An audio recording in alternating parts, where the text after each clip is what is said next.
Shalom,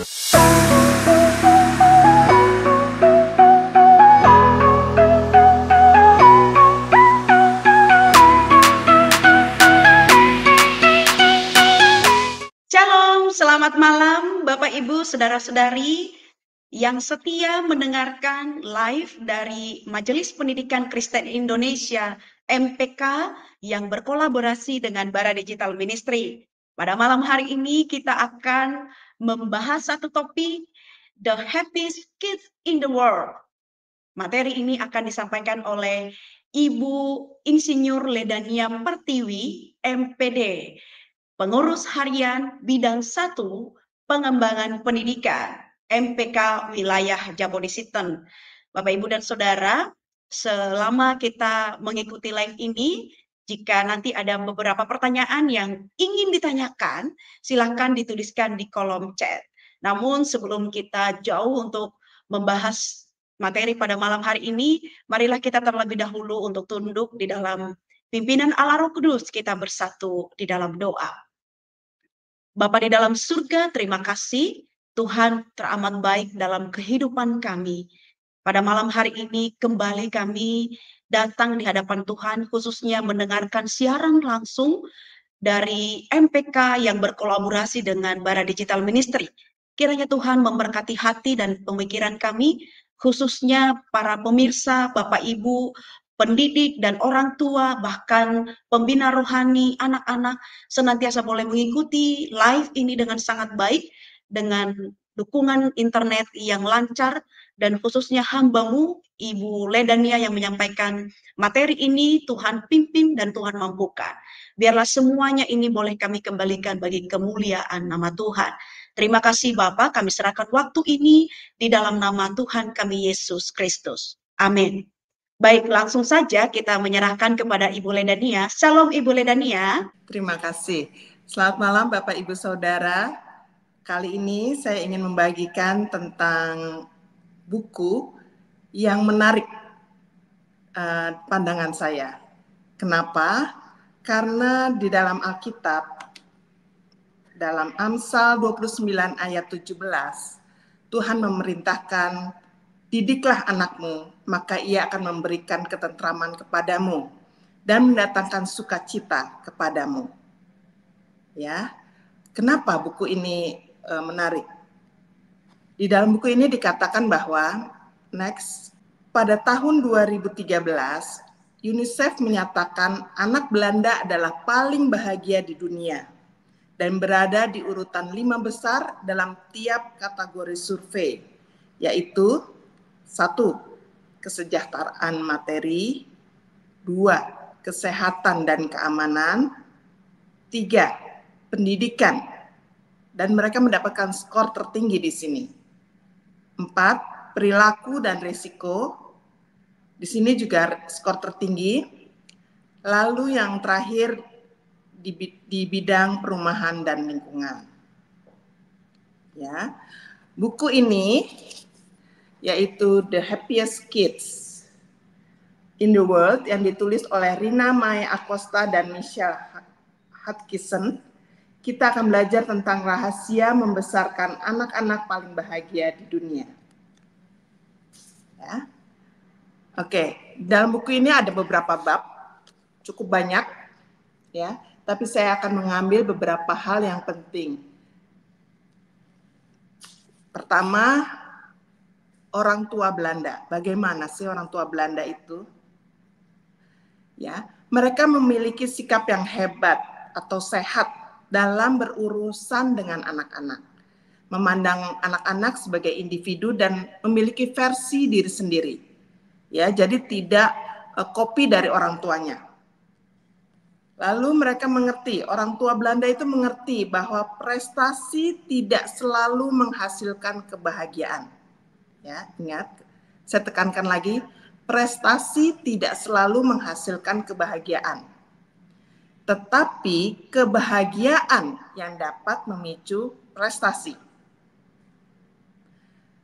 Lalu gaya pola asuh anak atau parenting mereka merupakan perpaduan antara pola asuh terlibat dan tidak terlibat. Artinya apa ini? Pola asuh dengan gaya ini bersifat otoritatif tapi tidak otoriter. Orang Belanda mempercayai nilai-nilai kekeluargaan gaya kuno dibarengi oleh pandangan modern berupa apresiasi terhadap nilai-nilai intrinsik atau nilai-nilai yang ada dalam diri anak tersebut dan penghargaan terhadap kehidupan perempuan di luar perannya sebagai seorang ibu. Mereka juga lebih menekankan kesederhanaan, cenderung memilih aktivitas sederhana yang berbiaya rendah dan mengambil pendekatan membumi. Next. Yang saya heran, kok ada ya perawatan persalinan di dalam buku ini? Ternyata menurut mereka, sikap yang bijak dalam menjalankan pola asuh anak diterapkan sejak awal, bahkan sebelum anak itu lahir. Orang Belanda menganggap kehamilan dan persalinan itu hanya sebagai bagian lain dalam kehidupan. Dan mereka sebisa mungkin mendukung persalinan di rumah. Jadi natural aja. Bukan sesuatu yang harus dipersiapkan terlalu heboh gitu ya. Kecuali kalau ada kelainan. Ya. Terdapat sistem perawatan dan komunikasi yang terintegrasi antara bidan dan dokter kandungan di Belanda yang menciptakan lingkungan aman untuk melahirkan baik di rumah, pusat bersalin, atau di rumah sakit. Jadi nggak dilarang juga melahirkan di rumah sakit.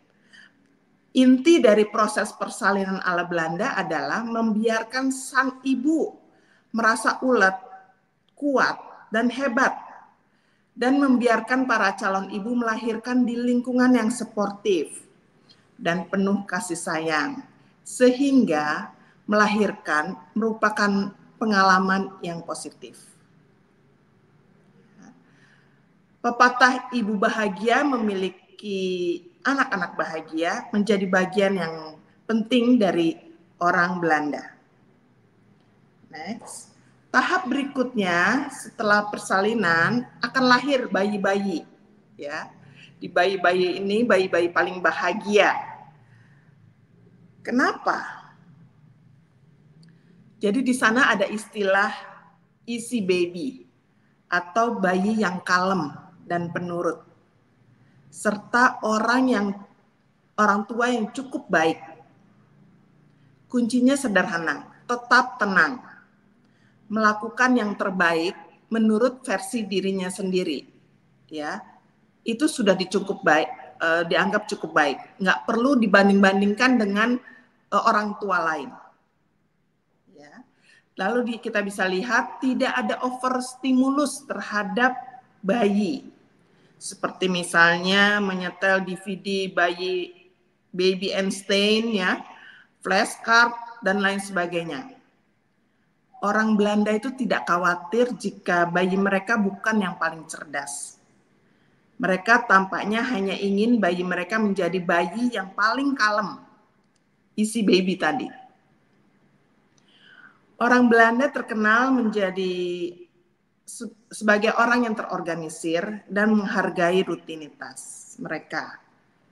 Jadi tidaklah mengejutkan jika bayi Belanda pun harus mengikuti jadwal yang sudah ditetapkan oleh orang tua mereka. Ya. Menurut mereka, seorang bayi akan lebih sedikit menangis jika ia tahu apa yang akan terjadi dalam kehidupan hariannya. Tetap mengikuti rangkaian aktivitas harian yang sama akan membuatnya merasa tenang. Jadi si bayi itu nggak sempat frustasi karena dia kelaparan atau kedinginan atau kegerahan gitu ya, karena dia tahu bahwa dia berada di lingkungan yang aman yang memang rutinitasnya berjalan dengan lancar. Lalu orang tua akan memprotek bayinya, menghindari terlalu banyak gangguan luar. Maaf, gitu ya. Jadi diminimalisasi gangguan-gangguan luar itu seperti apa? Seperti TV yang menyala sepanjang hari, ya, tamu yang datang tidak henti-henti sehingga bayi tidak bisa istirahat, atau mengajaknya keluar rumah lebih dari 1 kali dalam sehari sehingga rutinitas untuk dia istirahat atau makan itu terganggu. Berikutnya, anak prasekolah yang buta huruf tapi gembira. Sekolah setingkat PAUD memahami pentingnya mengembangkan keterampilan anak bersosialisasi sejak usia dini, seperti cara untuk bermain, bergiliran, bersikap baik, atau cara bermain dengan orang lain. Ya, hal yang penting bagi sebuah taman bermain adalah memberi kesempatan bagi seorang anak untuk berkembang sendiri sesuai kapasitas masing-masing. Itu berarti menyediakan berbagai macam bahan permainan yang berbeda untuk mereka pilih, baik di dalam ruangan kelas maupun di luar kelas. Guru terus-menerus mengajak mereka berdiskusi, mendorong mereka mengeksplorasi dan membiarkan mereka memandu percakapan. Ya, jadi nggak ada tuh mereka belajar A, B, C, D, E atau tambah-tambahan. Ya, yang penting adalah mereka mengenal angka. Di kurikulum saat ini, kurikulum Merdeka Belajar, PAUD juga menerapkan bahwa numerik atau numerasi itu lebih penting daripada literasi. Jadi anak-anak akan diajarkan lebih awal untuk mengenal angka dan menjumlah. Itu. Berikutnya, belajar memang penting, tapi bukan segalanya. Anak perlu berkembang menjadi seorang individu, belajar mengungkapkan pendapat mereka, dan belajar untuk menjalin hubungan baik dengan anak lain. Contohnya ketika mempunyai adik bayi, ya. Kebetulan saya juga melayani di sebuah PAUD di lingkungan rumah tinggal saya. Anak-anak PAUD ini kebanyakan mulai mempunyai adik baru, ya. Nah, di sana terlihat nih ada gejolak emosi, ya. Anak-anak merasa tidak diperhatikan oleh orang tua, gitu. Ada perasaan iri. Nah, seperti itu kita harus mengajak mereka berdiskusi, menggali mereka untuk mengungkapkan emosi mereka. Lalu kita menyampaikan bahwa mempunyai adik adalah merupakan sesuatu yang menyenangkan dan dia harus bisa menjalin hubungan baik dengan adiknya. Seperti itu. Berikutnya, sekolah bebas stres. Ya, setelah anak prasekolah yang buta huruf ini tadi gembira, masuklah ke sekolah yang sesungguhnya, sekolah tingkat dasar. Hal yang penting diperhatikan adalah anak-anak merasa senang di sekolah. Ya, tanggung jawab kami juga, tanggung jawab guru-guru di PAUD, menanamkan kepada diri mereka bahwa sekolah tingkat dasar itu tidak menakutkan. Mereka masih tetap bisa bermain dan mereka akan tetap senang bersekolah meskipun pelajaran yang mereka dapatkan akan lebih berat. Gitu. Lalu bagaimana isi raport di sekolah-sekolah di Belanda ini, sekolah tingkat dasar?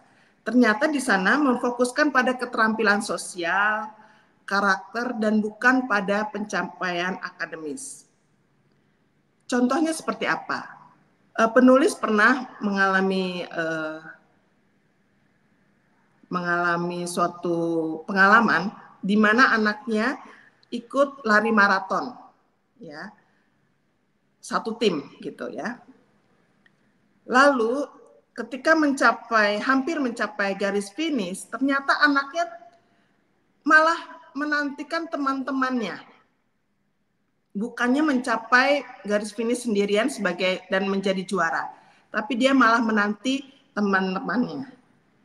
Gitu. Begitu sampai mereka bertemu ya, maksudnya mereka sampai di garis finish bersama-sama, hal itulah yang membuat anak penulis ini menjadi bangga karena dia merasa bersama-sama dengan temannya mencapai garis finish.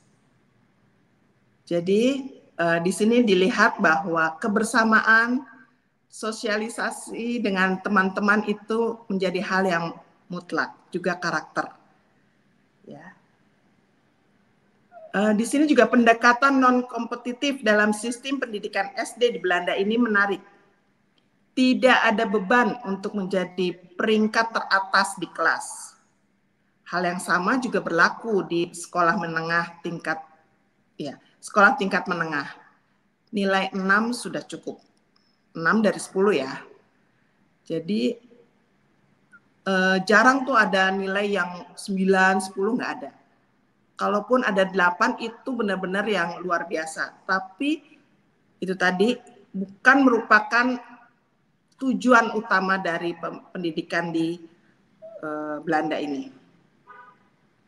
Orang tua Belanda sejak dulu sudah menyadari bahwa kesejahteraan emosional anak mereka sama penting atau malah lebih penting daripada validasi kesuksesan eksternal apapun. Ya, tadi seperti anak penulis ini, dia merasa bahagia ketika sama-sama mencapai garis finish. Itu lebih penting daripada dia menjadi juara sendirian.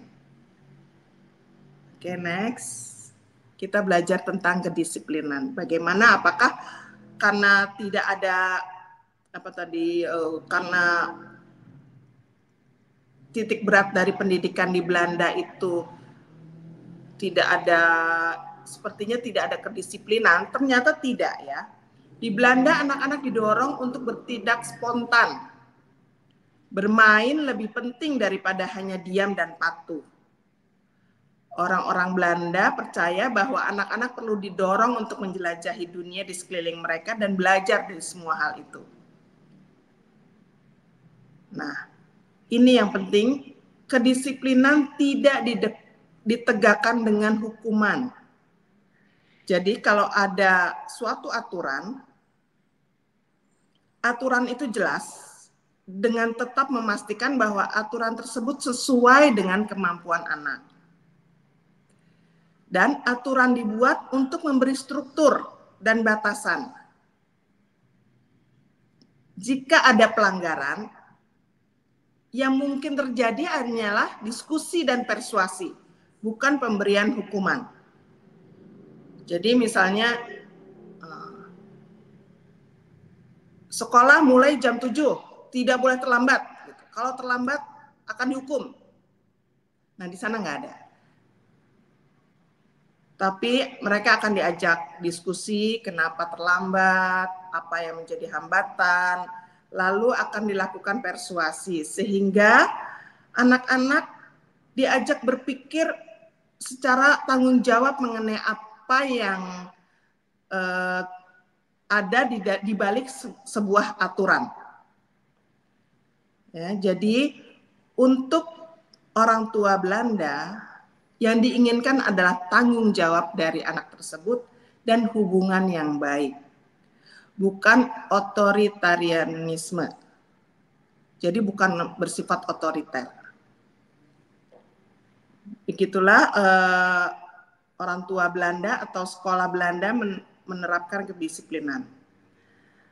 Lalu kok ada bersepeda ya di tengah hujan di buku ini. Next. Ternyata orang Belanda sejak usia dini diperkenalkan dengan kendaraan sepeda. Kenapa? Karena menurut mereka bergerak ke sana kemari di atas sepeda sendiri memberi rasa kemandirian kepercayaan diri yang luar biasa terhadap anak. Ketika mereka belum mampu bersepeda sendiri, orang tua akan membonceng anak-anaknya, dan hal itu memungkinkan anak membentuk kesadaran berlalu lintas sejak dini. Pada saat mereka mendapat sepeda sendiri, anak-anak sudah terbiasa dengan sensasi keseimbangan, kecepatan, dan berlalu lintas di sekeliling mereka. Bersepeda di segala cuaca benar-benar menjadi pengalaman yang membentuk karakter sejati.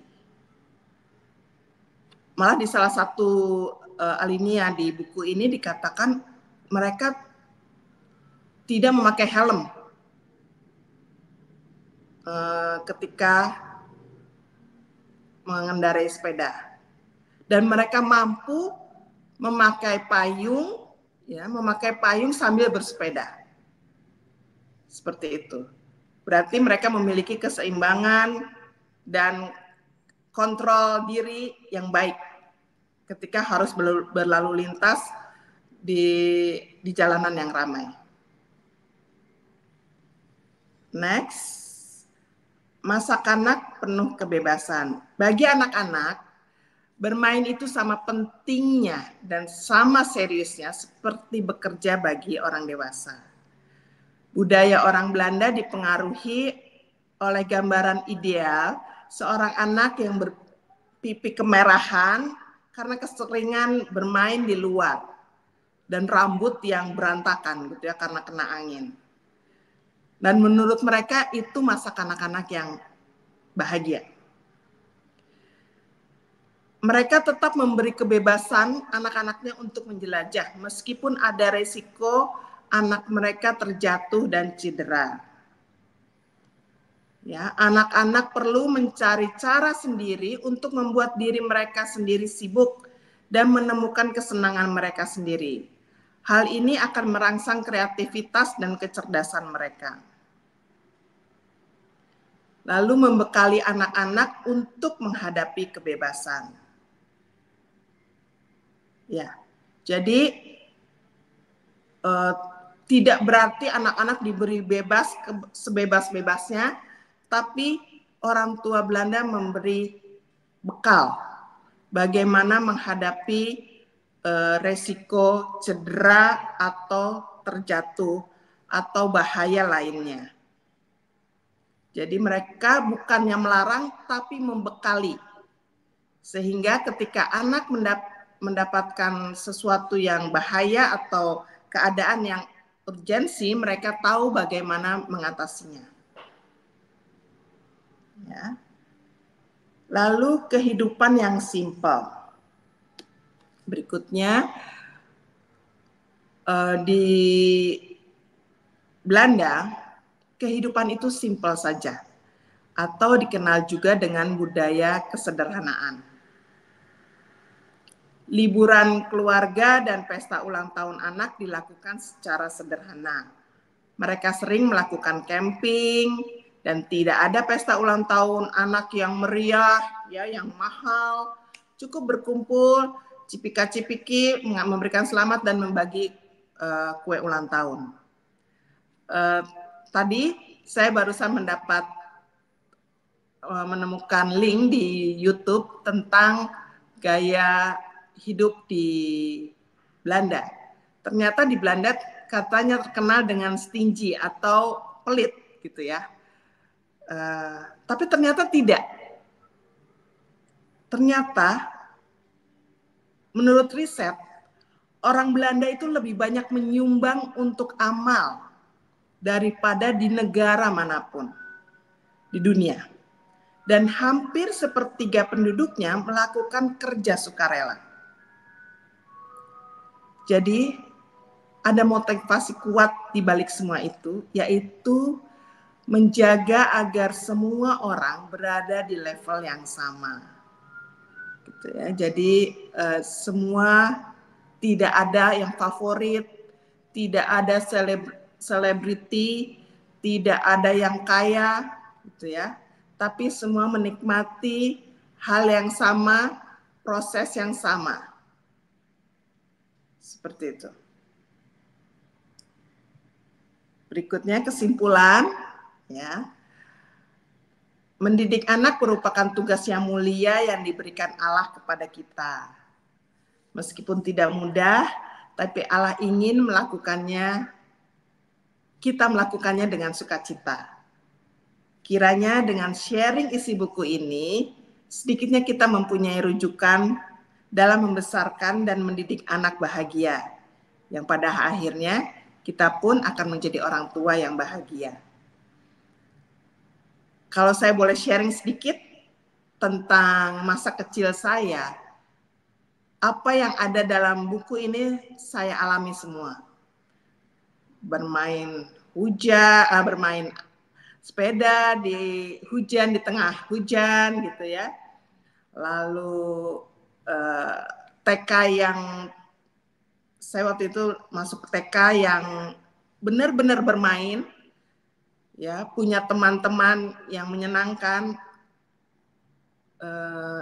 Saya rindu adanya pendidikan yang seperti itu lagi.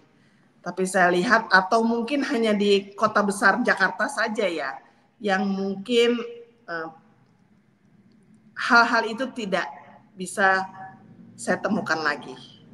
Kiranya sharing ini boleh menjadi berkat untuk kita sama-sama mendidik anak-anak kita menjadi generasi penerus yang bahagia.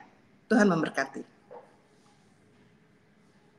Terima kasih Ibu Ledania untuk penjelasan terkait buku yang sudah Ibu baca. Saya percaya Ibu sudah menuntaskan membacanya dan Ibu meringkas dengan begitu sangat jelas dari materi yang sudah Ibu sampaikan. Biarlah setiap kita para guru atau sebagai orang tua senantiasa bersuka cita dan hidup berbahagia untuk menikmati di dalam mendidik anak-anak kita, baik itu anak-anak sekolah dan juga anak-anak kita yang ada di rumah bersama dengan kita. Ibu Ledania, izin untuk menyampaikan beberapa pertanyaan, Ibu. Silakan. Bagaimana pendekatan pendidikan dan kemandirian anak yang dibahas dalam buku tadi dapat diterapkan dalam sistem pendidikan Kristen yang ada di Indonesia khususnya? Silakan. Ya, saya melihat biar bagaimanapun pendidikan kita ini banyak dikompasi atau arahnya itu ke pencapaian akademis, gitu. Beda dengan apa yang terjadi di Belanda, di mana yang penting anak happy, gitu ya. Nah, saya setuju sekali dengan pemikiran tadi, pertanyaan tadi ya, gimana ya caranya ya? Nah, karena itulah ketika saya sedang bertanya itu, kok saya mendapatkan buku ini gitu. Dan menurut saya semua sejalan, bahwa kita menikmati proses, kita sebagai orang tua, menikmati proses kita sebagai guru. Karena Alkitab juga mengatakan, bersukacitalah senantiasa, apapun keadaannya, gitu ya. Maupun guru yang kadang-kadang saya kalau lagi di PAUD ya, tiba-tiba ada menjerit gitu ya, menjerit keras gitu, ya saya harus tetap bersukacita gitu ya. Kenapa ditanya seperti apa gitu. Memang membutuhkan kesabaran. Buah-buah roh itu memang dibutuhkan gitu ya. Dan saya percaya kalau kita memang ingin mau ya dengan penuh tekad menciptakan generasi yang bahagia, generasi penerus yang bahagia, Tuhan mampukan kita, pasti. Itu, Bu Ana. Wow, luar biasa Ibu menjelaskannya dengan sekaligus mengingatkan saya secara pribadi sebagai saat ini posisi sebagai ibu seperti itu Iya, harus menikmati dan juga ya sabar di dalam iya, melakukan, khususnya kita sebagai peran ibu, apalagi anak-anak masih kecil ya, Ibu Ladania ya. Terima iya. kasih, Bu. Pertanyaan yang kedua begini, Bu. Apa yang diajarkan Alkitab tentang kesederhanaan? Tadi kita di dalam buku itu tadi bahwa buku itu menegaskan, menekankan bagaimana pendidikan di sana itu menerapkan tentang kesederhanaan. Ya, bagaimana Alkitab apa yang diajarkan Alkitab tentang kesederhanaan dan bagaimana ini bisa diterapkan dalam membesarkan anak dalam konteks budaya kita di Indonesia khususnya, Ibu. Silakan. Iya. Iya, kalau saya ketika tadi pertanyaan tadi langsung terlintas ketika Paulus ya eh, menyuruh kita membagi-bagikan pada saat itu ya membagi-bagikan eh, apa kekayaan kita untuk orang-orang yang berkekurangan gitu ya supaya terjadi keseimbangan seperti itu.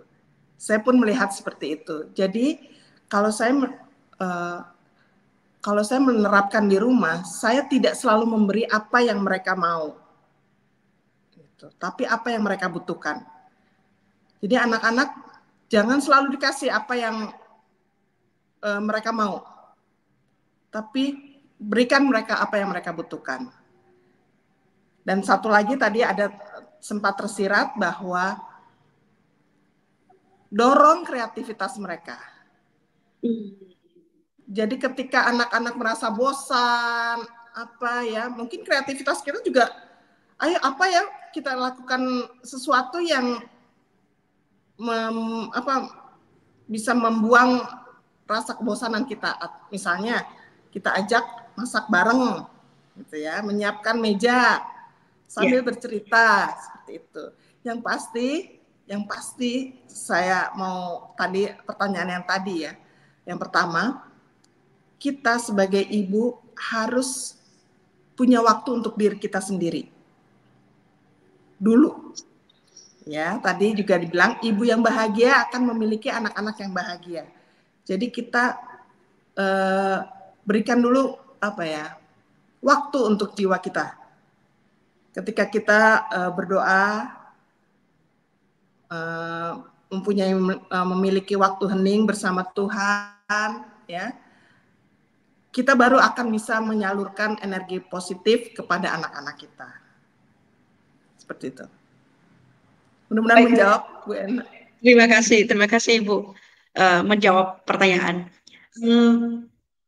Satu lagi Bu, terakhir, ini langsung saya mau bertanya tentang Ibu, bagaimana pengalaman Ibu secara khusus selaku orang tua dan juga selaku tenaga pendidik di sekolah, bagaimana Ibu melakukan tanggung jawab ini dengan benar-benar menikmati bahagia dan sukacita, walaupun di tengah-tengah semuanya itu bahwa menghadapi anak-anak khususnya kalau masih masa-masa toddler itu perlu yang namanya kemampuan khusus untuk menghadapi itu dengan kekuatan. Silakan Ibu boleh berbagi dengan kita khususnya ibu-ibu di luar sana yang langsung berhubungan dengan anak-anak di dalam keluarga masing-masing ya. Biasanya ibu-ibu yang lebih banyak perannya.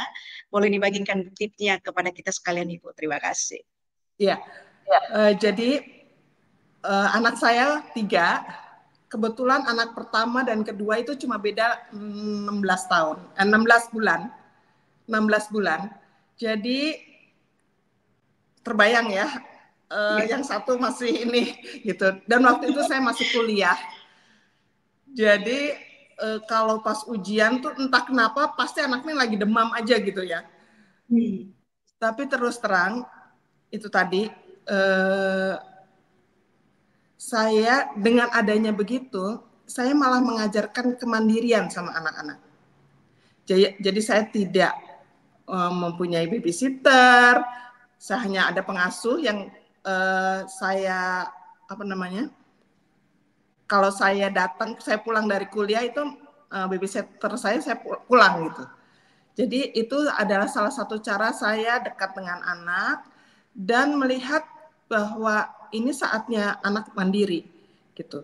Jadi sejak umur begitu mereka berapa ya 3 bulan itu mereka udah pisah kamar dari kamar saya gitu. Dan kalau mereka menangis, saya tidak langsung menggendongnya gitu. Saya akan berbicara saya masuk ke kamar, lalu saya bicara ada apa, kenapa gitu. Nanti kalau dia udah tenang, saya pergi lagi nangis lagi terus saya. Kecuali waktu memang sudah waktunya mereka bangun dan minum susu gitu ya. Tapi kalau tidak ada kepentingan lain atau tidak ada kegiatan lain, ya saya biarkan mereka ada di box gitu. Dan itu membuat saya bisa melakukan banyak hal dengan itu gitu. Seperti sekarang. Nah, di PAUD juga begitu sama. Jadi anak-anak ada saatnya anak-anak mendekati saya karena saya kebetulan tidak mengajar langsung, tapi saya di bagian kurikulum, di bagian operator, di bagian pokoknya semua saya kerjakan gitu ya. Tapi ada saatnya anak-anak datang ke saya pengen cerita, terus mereka ya hanya main teka-teki apa semua lakukan interaksi dengan saya gitu. Dan mereka puji Tuhan mereka menikmati. Kalau di awal-awal mereka masih masih jaga jarak. Nah sekarang nih tiap pulang sekolah mereka udah pengen berebut memeluk gitu. Karena itu tadi, karena mereka merasa kehangatan dan atensi yang memang kita berikan tanpa membagi dengan hal yang lain. Seperti itu. Wow, terima kasih banyak Ibu Ledani untuk sharingnya malam hari ini. Saya terberkati pemaparan dari Ibu secara khusus karena saya kebetulan lagi sedang punya anak toddler dan tips yang tadi Ibu sampaikan itu terkadang seorang ibu tidak sabar ketika anak langsung menangis, kita dengan cepat-cepat angkat gitu ya. Kita berharap supaya tidak terganggu. Apalagi kalau saya sedang lagi Zoom gitu supaya tidak terdengar suara, langsung ambil. Saya belajar satu hal malam hari ini dari Ibu Ledania dan saya akan mulai mencoba malam hari ini juga tips yang Ibu sampaikan tadi. Satu hal lagi. Ya, silakan. Satu hal lagi itu ajarkan mereka mengungkapkan perasaan dan pendapat. Jadi ditanya dulu ada apa? Gitu. Ada apa? Kenapa kamu nangis? Seperti itu. Siap. Aku marah, kenapa marah gitu kan? Karena itu perasaan, tapi ada pendapat mereka juga seperti itu. Dan diajak untuk menyelesaikan masalah mereka bersama-sama. Baik. Selamat Terima kasih menikmati. Ibu Ledania. Ya siap, terima kasih banyak. Saya percaya juga Bapak Ibu yang mendengarkan di luar sana, khususnya ibu-ibu, pasti dapat sesuatu dari penjelasan Ibu Ledania, khususnya terkait topik malam hari ini dan buku yang sudah dituntaskan dibaca oleh Ibu Ledania dan sudah dibagikan kepada kita malam hari ini. Dan kita akan mengakhiri live pada malam hari ini. Saya akan memberikan kesempatan kepada Ibu Ledania jikalau ada closing statement dari live ini, dan Ibu mohon kesediaan Ibu juga nanti untuk menutup kita di dalam doa. Silakan Ibu Ledania. Ya. Setiap anak mempunyai proses kedewasaan yang berbeda, karena itu nikmati, karena hal itu tidak akan balik lagi. Nikmati, dan setiap anak itu unik. Demikian. Oke, mari kita berdoa. Bapa yang baik, terima kasih untuk setiap anak yang Engkau titipkan kepada kami. Biarlah Engkau sendiri yang memampukan kami mendidik, memberi kebahagiaan kepada mereka, sehingga mereka menjadi generasi penerus yang penuh sukacita dan mampu menjadi duta-dutamu di dunia ini. Terima kasih Tuhan, kiranya Engkau juga memberikan kepada kami sebagai orang tua, pendidik, hikmat ketika kami harus menyelesaikan persoalan-persoalan yang ada dalam kehidupan kami masing-masing. Terima kasih Tuhan, biarlah Roh Kudus terus memberkati kami dan menyertai kami dalam keseharian kami. Di dalam nama Yesus kami berdoa. Amin. Terima kasih sekali lagi Ibu Ledania untuk pemaparan materi pada malam hari ini.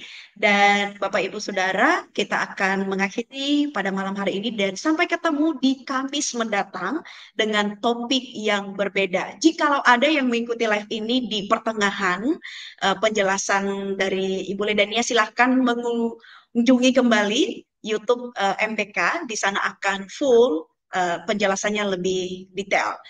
Dan saya Benalia Hulu dari MPK, Ibu Ledania, dan teman-teman yang ada di belakang layar ini mohon undur diri. Shalom, selamat malam. Malam.